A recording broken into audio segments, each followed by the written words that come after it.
Assalamualaikum warahmatullahi wabarakatuh. Para pendengar radio Indonesia yang kami cintai, kami hormati. Mari mengkaji ayat-ayat yang diterjemahkan oleh Universitas Islam Indonesia. Baiklah, kita meneruskan ayat-ayat kemarin dan kita tidak akan bosan mengulang-ulang ayat yang masih kita butuhkan penjelasannya. Kita mulai sekarang dari ayat atau kajian ayat 23 surat Al-Baqarah. A'udzubillahi minasyaitonirrajim. Wa in kuntum fi raibin mimma nazzalna 'ala 'abdina fa'tu bi suratin min mithlih wad'u syuhada'akum min dunillahi in kuntum shadiqin. Di terjemahan UI dijelaskan jika kalian masih ragu tentang kebenaran wahyu yang kami turunkan kepada hamba kami, buatlah satu surat saja yang sepadan dan panggillah seluruh penolongmu selain Allah, bila tuduhanmu benar. Logika umumnya adalah bahwa mereka ini menuduh Al-Quran karangan Muhammad, dan mereka yakin betul Muhammad hanyalah seorang manusia. Normalnya kalau betul Muhammad seorang manusia dan bisa mengarang Al-Quran, mereka yang mengklaim mereka lebih cerdas, lebih pintar, lebih terpelajar, harusnya bisa ngarang Al-Quran. Dan Al-Quran menantang mereka cukup satu surat saja yang menandingi Al-Quran. Tapi apa faktanya? Mereka tidak mampu. Sampai Rasulullah wafat pun mereka tidak mampu. Sampai sekarang pun mereka tidak mampu.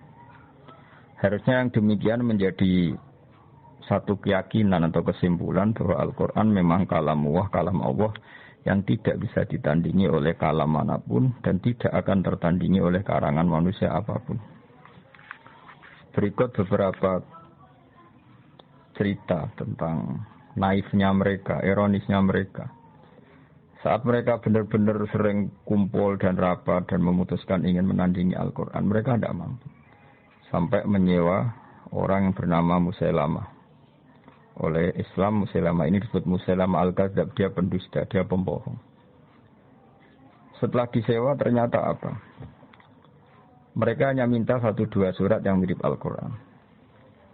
Misalnya begini, Al-Quran adalah wahyu Allah yang diantara yang diturunkan adalah surat Al-Fil. Alam taro kaifa fa'ala rabbuka bi ashabil fil. Alam yaj'al kaidahum fi tadlil wa arsala 'alaihim tayran ababil. Tarmihim bihijaratin min sijil faja'alahum ka'asfim ma'kul.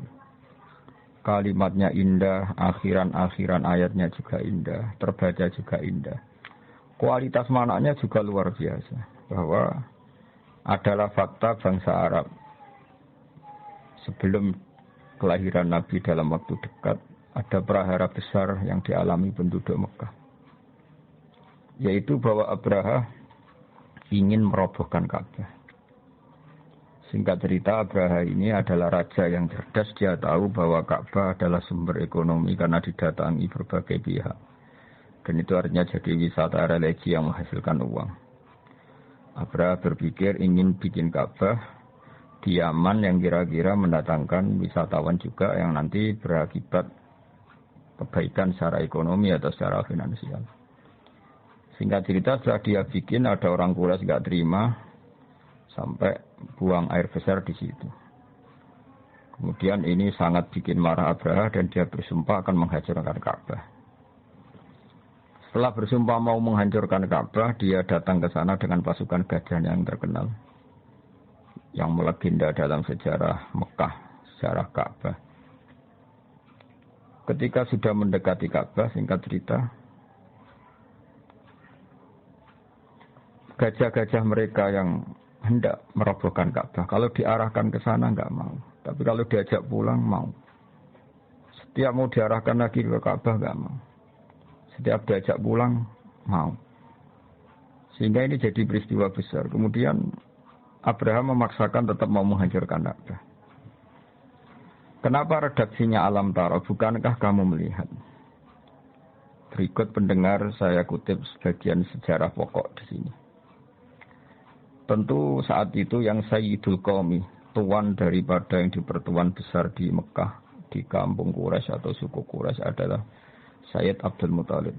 Dia adalah mbah kandung Rasulullah Shallallahu Alaihi Wasallam, Muhammad bin Abdullah bin Abdul Muttalib. Abraha sebagai seorang raja, dia relatif berperadaban. Dia tanya, kalau saya mau menghancurkan Ka'bah, siapa yang harus saya temui?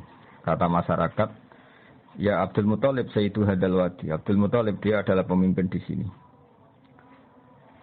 Tapi sebelum itu Abraha adalah merampas sekian unta dari kampung Quraisy, termasuk untanya Abdul Muttalib, yang kurang lebih sampai jumlahnya 100 unta. Itu lazim dalam penjajahan dulu, mesti merampas harta-harta daerah yang dijajah. Setelah Abdul Muttalib didatangkan, Abdul Muttalib itu orangnya wibawa sekali. Dia punya karisma yang luar biasa. Sampai-sampai saking karisma beliau, Abraha ini duduk di singgasana, terus dia bilang, ya Abdul Muttalib, kalau kamu duduk di sebelah saya, kaum saya pasti tidak terima, karena saya ini raja di raja. Tapi kalau kamu duduk di bawah, saya tidak punya nyali, saya di atas, kamu di bawah. Singkat cerita, akhirnya Abraha ini duduk sejajar dengan Abdul Muttalib. Setelah duduk bersama, kata Abraha, saya ingin merobohkan Ka'bah, tapi saya tidak ingin perang. Sebab itu ungsikan kaum kamu. Ungsikan kaum kamu, bangsa kamu. Kata Abdul Muttalib, tidak, itu tidak urusan saya. Yang penting unta saya yang kamu sita, kamu kembalikan. Abraha terkaget-kaget. Dan dia terkaget-kaget karena melihat kearifan Abdul Muttalib, kewibawaan Abdul Muttalib. Dan dia orang besar yang dituakan, yang dianggap pemimpin besar. Dia terkaget-kaget ketika seorang Abdul Muttalib hanya memikirkan hartanya, bukan memikirkan Ka'bah. Sampai Abraha bilang, Anta Sayyidu Hadal Wadi, kamu ini tuan daripada penduduk sini. Dan penduduk sini semuanya keberatan kalau Ka'bah saya hancurkan. Tapi kamu sebagai pemimpin mereka, malahan tidak memikirkan Ka'bah, malah hanya memikir, unta kamu harus saya kembalikan. Aneh kamu. Kata Abdul Muttalib dengan kearifan dan keyakinan tauhidnya yang luar biasa, karena beliau adalah mbah Rasulullah. Beliau mengandung Nurul Mustafa, nurnya Rasulullah. Beliau bilang, unta itu milik saya. Sebab itu urusan saya dan kamu hanyalah urusan unta. Soal Ka'bah, Baitullah, innali rabbi, innali hadal baiti rabban hamahu. Soal Ka'bah, Baitullah itu ada yang punya, yaitu Allah, pasti menjaganya. Jadi saya tidak perlu memikirkannya. Pasti dijaga oleh yang punya. Maksud Abu Talib tentu Allah Subhanahu wa Ta'ala. Kata Abraha, oke, unta kamu saya kembalikan dan sekarang saatnya saya mau menghancurkan Ka'bah. Kata Abu Talib, silahkan dan pasti nanti yang punya melindunginya. Inna lihadal baiti rabban hamahu. Setelah itu Abdul Muttalib datang ke Ka'bah. Dia pegang halaqatul bab. Halaqatul bab itu semacam kayak ya pegangan pintu. Di situ Abdul Muttalib bilang, ya Allah, ini rumahmu. Engkau pasti menjaga ini. Setelah itu dia ngajak masyarakatnya, ngajak kaumnya. Setelah dia berdoa, wahai kaumku, ayo kita ke atas gunung. Melihat madza fa'ala rabbukum. Apa yang nanti dilakukan Tuhan kamu terhadap orang-orang yang mau merobohkan Ka'bah. Singkat cerita, Abdul Muttalib dan para masyarakat Mekah ke gunung-gunung yang tinggi, yang dekat Ka'bah, melihat apa yang akan dilakukan Allah. Saking yakinnya Allah tidak akan membiarkan Ka'bah dihancurkan. Setelah itu datanglah Abraha dan bala tentaranya yang benar-benar ingin menghancurkan Ka'bah. Apa yang terjadi? Datanglah burung ababil. Burung ababil ini burung yang membawa kerikil-kerikil tajam dari neraka. Dan di situ tertulis alamat yang mau dijatuhin, sehingga semuanya tepat sasaran, tidak mengenai suku Quraisy. Ini termasuk kudratullah, di mana burung yang tidak punya akal menjatuhkan kerikil tepat sasaran. Sehingga sebelum ada bom pintar, bom beralamat, bom yang terprogram dulu, orang sudah menyaksikan kecanggihan burung ababil. Yang menjatuhkan kerikil mesti tepat pada yang salah, tepat pada sasaran. Di sini diterangkan oleh Allah Subhanahu wa Ta'ala dengan begitu indah secara kebalaghatan, secara kesusastraan, yaitu alam taro kaifa fa'ala rabbuka bi ashabil fil. Wahai penduduk Mekah, wahai kamu siapa saja yang melihat peristiwa itu. Alam taro dalam banyak tafsir disebutkan ayyuhar ra'i, siapa saja yang melihat peristiwa itu.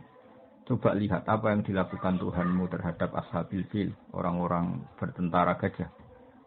Bukankah mereka saya hancurkan dan mereka sia-sia? Tadlil artinya amal mereka sia-sia.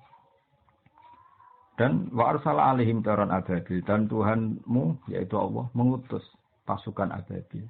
Yang ababil tadi membawa hijaratan min sijil. Wa arsala alaihim taran ababil, tarmihim bihijaratin min sijil. Faja'alahum ka'asfin ma'kul. Ini urutan ayat yang luar biasa. Alam tara kaifa fa'ala rabbuka bi ashabil fil. Alam yaj'al kaidahum fi tadlil wa arsala alaihim taran ababil. Tarmihim hijaratin min sijil. Keindahan ini bukan terletak hanya karena diakhiri lam, semuanya sukun ya sukun semua sebagai wakaf, tidak. Tapi kualitas kesejarahan yang begitu dijelaskan detail dan faktual, yaitu nyata-nyata ada yang melihat, bersaksi melihat alam taro, dan mereka benar-benar taro melihat. Benar-benar ada pasukan gajah disebut ashabil fil. Benar-benar ada burung yang bernama ababil. Benar-benar ada batu kecil yang benar-benar min sijil. Semuanya diredaksikan begitu indah. Dan faktual memang itu nyata. Sehingga orang-orang Quraisy ketika dengar ayat itu enggak berkutik. Betapa Quran itu indah dan enggak mungkin tertandingi. Kesejarahnya kena, bahasanya kena, keindahan pendengarannya kena. Karena mereka enggak mampu, dan ditantang oleh Allah, silahkan tandingi yang seperti ini. Disewalah Musailamah Al-Kadzdzab untuk menandingi yang semacam surat ini. Apa yang terjadi? Musailamah datang. Dia ngomong sekenanya saja. Sampai si penyewanya itu kecewa semua. Dia malah cerita, Al-filu mal-fil wa ma adraka mal-fil lahu khurtumun tawil wa dhailuhu qasir. Dia menandingi surat ini dengan kata-kata yang sama sekali enggak ada maknanya dan tidak punya kualitas apa. Dia hanya ingin berakhiran lam, terus kedengaran kayak mirip. Tapi sama sekali tidak menunjuk makna yang luar biasa. Bahkan terkesan hadayan itu kayak omongan orang yang setengah gila, setengah tidak waras. Dia hanya cerita yang maknanya al-filu mal-fil. Kamu tahu gajah. Gajah itu apa? Gajah adalah hewan lahu khurtumun tawil. Dia punya belalai panjang. Wadailuhu qasir, tapi dia ekornya pendek dan sebagainya. Dia hanya ingin berakhiran dengan lam dan menjelaskan sesuatu yang enggak penting sama sekali. Sehingga sampai para ulama bilang kami itu gila, kami itu pendusta. Sehingga disebut Musailamah Al-Kadzdzab. Ini pelajaran bagi kita bahwa Al-Quran adalah kalamullah dan siap diadu secara ilmiah. Saking siapnya sampai Quran bilang faktu. Kalau kamu enggak percaya dengan Quran ini adalah wahyu dari Allah, faktu. Maka datangkanlah di surat ini. Kamu enggak apa-apa ngarang Quran asal kualitasnya sama, kebahasaannya sama, faktual sejarahnya sama, rohnya sama. Tentu mereka tidak akan mampu. Ketika nyata-nyata mereka tidak mampu, Allah sangat baik masih memanggil mereka fa illam taf'alu wa lan taf'alu fattaqun nar. Jika kamu tidak bisa melakukan itu dan memang tidak akan mampu wa lan taf'alu fattaqun nar, kamu sebagai manusia harus takutlah masuk neraka. Yang neraka itu saking panasnya waquduhan nas wal hijarah. Yang menjadi alat atau materi bahan bakarnya adalah manusia dan batu. Di sini kata ulama dikatakan batu-batu besar yang normalnya tidak nyala menjadi nyala. Itu bukti saking panasnya neraka. Sampai batu yang dimasukkan pun akan menjadi nyala. Kalau neraka tidak panas-panas amat, tentu batu-batu besar itu tidak akan menjadi api. Tapi saking panasnya keadaan neraka sampai batu-batu besar pun setelah dimasukkan menjadi bahan bakar, menjadi nyala dan menjadi bahan bakar. Uiddat lil kafirin. Tentu neraka itu dipersiapkan bagi mereka yang mengingkari kebenaran, mengingkari Allah dan Rasul dan kebenaran Quran. Dan sudah menjadi tradisi Allah Subhanahu wa taala setelah menerangkan orang-orang kafir, kemudian ayat diteruskan dengan menerangkan orang-orang mukmin. Wa basyiril ladzina amanu wa 'amilus solihati anna lahum jannatin tajri min tahtihal anhar. Sampaikan kabar gembira kepada mereka yang beriman dan beramal saleh bahwa bagi mereka surga-surga yang dihiasi oleh sungai-sungai yang mengalir. Kullama rusiku minha min samaratir rizqan qalu hadzal ladzi rusiqna min qablu wa utubihi mutasyabiha. Setiap mendapat rezeki buah-buahan surga, mereka mengatakan rezeki ini pula yang telah diberikan kepada kami sebelumnya. Wa utubihi mutasyabiha, mereka mendapat rezeki yang serupa. Walahum fiha azwajum mutahharatu wa hum fiha khalidun. Mereka juga diberi jodoh-jodoh yang serba suci dan mereka kekal di sana. Orang-orang iman di Al-Quran seringnya dibarengi dengan wa'amil sholihat, iman dan perilakunya soleh. Tentu ini penting sekali karena iman adalah bukti kita hidup, iman akan wujudnya Allah. Iman bahwa pencipta langit adalah Allah. Tentu konsekuensinya juga harus iman bahwa Allah ini punya aturan. Karena Allah adalah zat yang memerintahkan kebaikan, maka kita yang mukmin harus bercirikan melakukan kebaikan. Allah sebagai pengatur alam tentu melarang segala jenis kerusakan dan kezaliman. Kita pun ingin menghindari sejauh mungkin kerusakan dan kezaliman. Sebab itu kita tidak boleh mendewa-dewakan iman saja karena di Al-Quran seringnya kata iman dibarengi dengan kata wa'amil sholihat dan berperilaku yang baik-baik.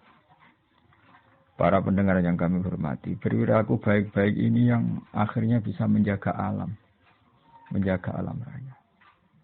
Betapa rusaknya alam ini kalau kita atau manusianya berbuat dolim. Betapa kacaunya sistem sosial, kacaunya tata surya, kacaunya apa saja. Bumi bisa dihancurkan lewat bom atom. Manusia bisa dihancurkan oleh narkoba. Konflik bisa disulut karena banyak orang yang berselingkuh, banyak orang yang mengambil haknya orang lain, istrinya orang lain sekenanya. Betapa rusaknya ini. Sehingga saking kacaunya kezaliman, Allah berfirman, Tuharal fasadu fil barri wal fahri bima kasabat aydin nas. Kalau ada kerusakan di mana saja, baik lautan maupun di daratan, semua pasti karena ulah manusia. Sebab itu, kita yang mukmin harus berperilaku yang soleh. Soleh itu dari makna sesuatu yang pantas, yang layak. Baik layak secara agama, layak secara etika publik, maupun layak dengan alam. Artinya kita berperilaku sesuatu yang alam itu tidak menolak perilaku kita. Misalnya kita tidak bikin pencemaran, tidak bikin kerusakan di bumi dengan bom atom, dengan zat-zat kimia yang merusak alam, dan sebagainya, dan sebagainya. Sebab dalam bahasa Arab, solihun masoluhalise, sesuatu yang layak disebut soleh. Sehingga kita sebagai mukmin harus melakukan suatu amalan solihan. Baik yang hubungannya dengan Allah disebut ibadah mahdhah, kayak kita sholat, kita sujud, kita puasa. Maupun yang berhubungan dengan sama-sama manusia, sama-sama makhluk. Kita baik sama orang tua, keluarga, teman, anak. Dan tentu juga harus baik dengan alam. Kita tidak merusak alam ini dengan bom atom, dengan kimia yang tidak pada tempatnya, tidak merusak dengan pencemaran.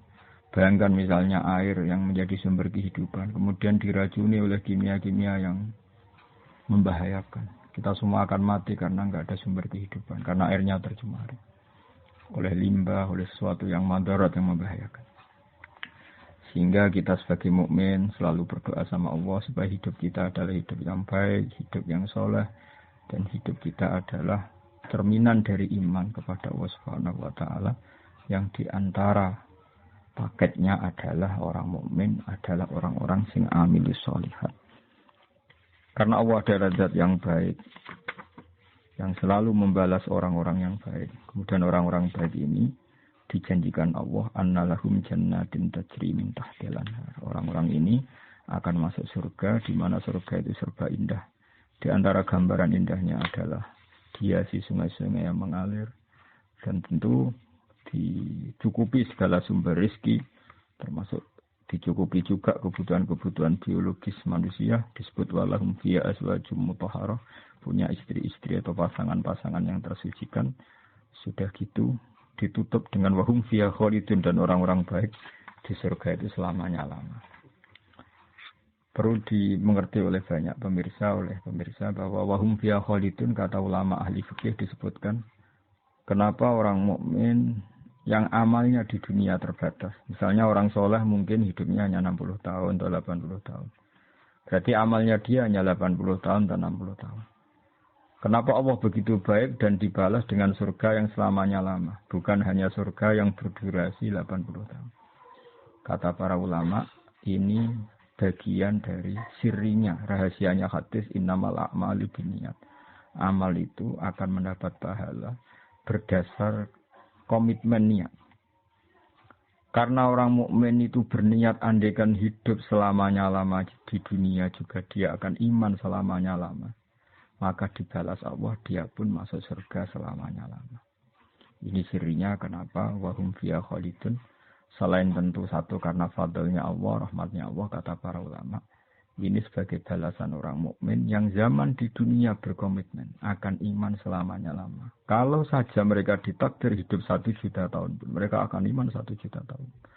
Dan kalau mereka diberi hidup tanpa batas, mereka tidak terbatas juga akan selalu iman kepada Allah, Rasul, dan Al-Quran. Dan iman kepada kebenaran. Sehingga sebagai balasannya, niatnya, komitmennya iman, maka dibalas dengan surga yang mereka berstatus wahum fiha khalidun selama-lamanya di surga. Saya kira demikian, semoga ini bermanfaat. Ini kita tutup dengan shadaqallahul azim. Insyaallah pertemuan berikutnya kita teruskan dalam kesempatan yang lain mulai ayat 26 surat Al-Baqarah. Assalamualaikum warahmatullahi wabarakatuh. Demikian tafsir UII bersama Kiai Haji Ahmad Bahaudin Nur Salim, pengasuh Pondok Pesantren Tahfizul Quran Rembang. Beliau juga merupakan mitra Profesor Zaini Dahlan MA dalam penyusunan Quran Karim dan terjemahan artinya Universitas Islam Indonesia.